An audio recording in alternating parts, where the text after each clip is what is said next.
Τιμόθεον σήμερον συντήσιν αθλοπίστη, σύζυγο τιμήσομεν μαυρά την ύφη Χριστού, την τούτον γερέροντες, ευτόλμον καρτερίαν. Histoire d'un amour chaste entre deux jeunes gens qui vivaient sur l'île de Chypre, dans la région de Kyllane.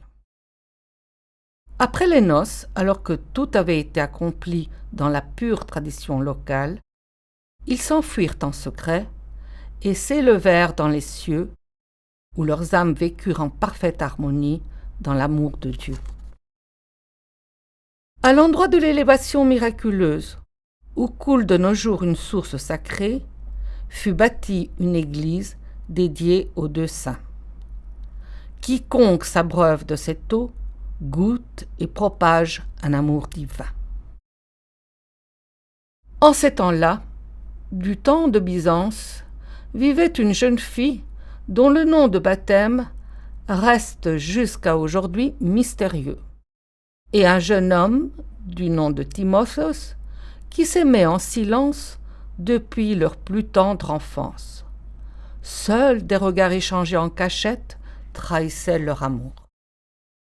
Ils étaient d'une grande beauté et avaient fière allure. Il était brun et d'une bonté inouïe. Elle était blonde et d'une finesse extrême. Tous deux vénéraient Dieu et étaient très pieux. L'icône qui les représente, par les procédés utilisés, notamment celui du fin trait rouge qui suit le contour des yeux, du nez, de la bouche et du menton, date de la fin du XIIe ou du début du XIIIe siècle. La représentation monochrome des visages, les silhouettes plates, dépourvues de volume, et les habits d'un rouge vif sont des caractéristiques que l'on retrouve dans d'autres icônes de l'île du XIIIe siècle. Un jour, les parents du jeune homme, jugeant que leur fils était en âge de se marier, dépêchèrent auprès de la mère et du père de la jeune fille le cousin aîné pour leur faire savoir qu'ils avaient jeté leur dévolu sur leur fille. Plein d'allégresse, le couple consentit à cette union. Les fiançailles furent bénies par le prêtre et les préparatifs allèrent bon train. Qui de tisser, qui de coudre, qui de laver, qui de ranger la dot, et qui de broder les mouchoirs pour l'invitation. Le jour des noces arriva. La jeune fille revêtit sa robe écarlate, mais avant de se rendre à l'église, s'engouffra dans le four incandescent où devait cuire le repas du festin. Balaya les cendres de ses cheveux, qui, par miracle, ne s'embrasèrent point, mais prirent une couleur noire d'ébène, et sa peau s'assombrit. En la voyant arriver ainsi transformée, l'assistance se mit à chuchoter. « Elle est devenue noire, elle est devenue noire !»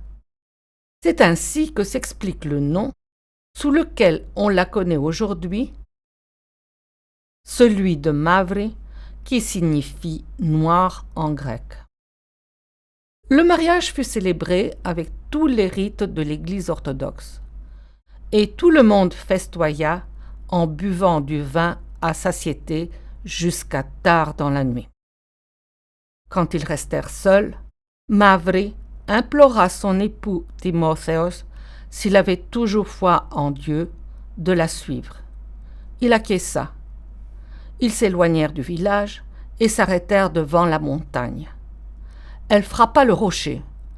Un tunnel se creusa qui les mena à l'endroit où ils s'élevèrent dans les cieux.